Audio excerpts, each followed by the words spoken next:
Ngayon, yung kending holes, Meron pa rin. tapos pwede siya sa sore throat, kung makatilala muna mo, nakakain siya. Although hindi ko ina-advise marami, no? Oo, edible siya, pero hindi siya talaga kinakain. Pag emergency lang. May case kasi ako sa Camarines, Caloocan.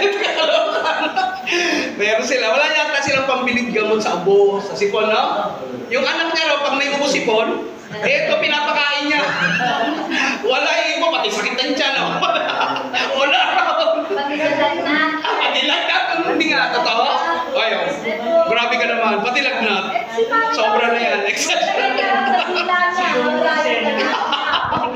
ito hindi natin na-advise, just in case wala. Ito, bakit gusto ko to sa kotse? Okay. Magmumumug ako, may tubig ako siyempre. Pag madumi windshield, hindi, joke lang. Hindi, pinupunasan ko, tas windshield. Pinapatama ko lang kayo. Pero pwede. Tinunay ko. Anyway, toothpaste pa lang, panalo ka na. To be honest, sa Korea may matanda. Sa Korea pala, hindi katulad sa Pilipinas ang kultura. Alam niyo ba yun? Hindi sila katulad ng Pilipino na inaalagaan yung mga kanilang matatanda. Parang dinadala nila sa kaya parang hindi ganun yung kultura nila. Kaya huwag kayong mag-asawa ng kundi. Anong point? Mayroon sa matanda, wala nang tatanggap sa kanyang trabaho, may edad na siya. Sa Korea to. Tapos sabi niya, kaysa mamalimos ako, bumili siya ng toothpaste isang set. Malaki yung family size natin, isang set. Pinuntahan niya lahat ng kakilala niya. Sabi niya, tulungan mo naman ako, wala akong pera, wala akong kulang pension ko. Bilang ako. Sa palagay mo ko, ikaw pupunta ng totoo. Kung totoong kaibigan, di ba? Hindi mo tatanggihan, di ba?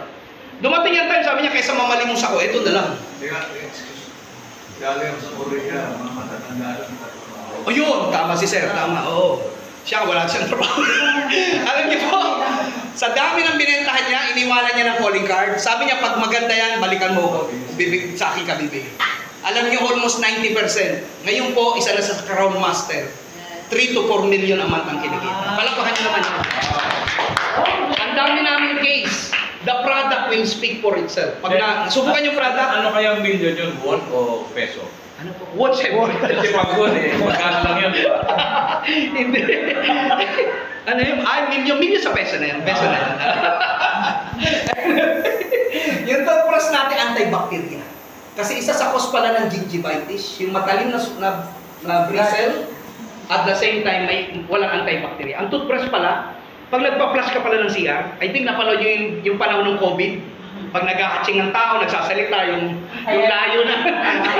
Pag flush pala ng CR, ganun din. Nagta-travel pala yung mga residue ng pumpo. Parang hamog lang yung hamog. Pag pumunta pala sa toothbrush, grabe multiplication. Kaya kailangan yung toothbrush nyo antibacterial. Kasi multiplication yan, pag nasugatan yung gums mo, yun na, yung bacteria. Pwedeng pumasok sa gums at pwedeng maapektuhan yung kayong puso. I-google nyo po, may kinalaman yung oral health mo sa puso. May E. coli bacteria. E. coli bacteria nakikita sa puso na may kinalaman dito. Kaya yung toothbrush natin, dinesign ng mga engineer, pati yung plastic niya po, yung food grade, hindi naaamag. Pero halagang 60 pesos. Ang maganda niya, may points pa, may babalik. Anyway, I believe, nakita kanina yung mga bag nung nauna, ang daming news kayo na ang cancer dumadami. Ang goal natin is mabawasan yung lason sa mga mahal natin sa buhay by changing our brand.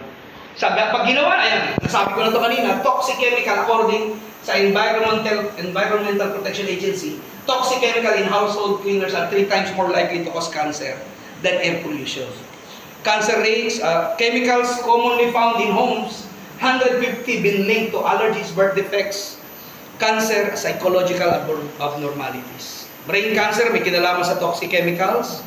Okay?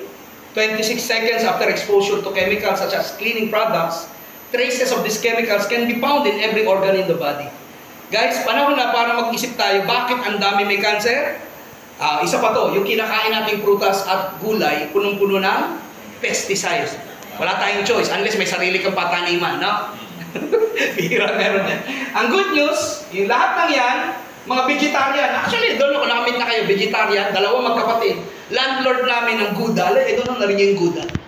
Diba? Sikat yung panahon ng PBA.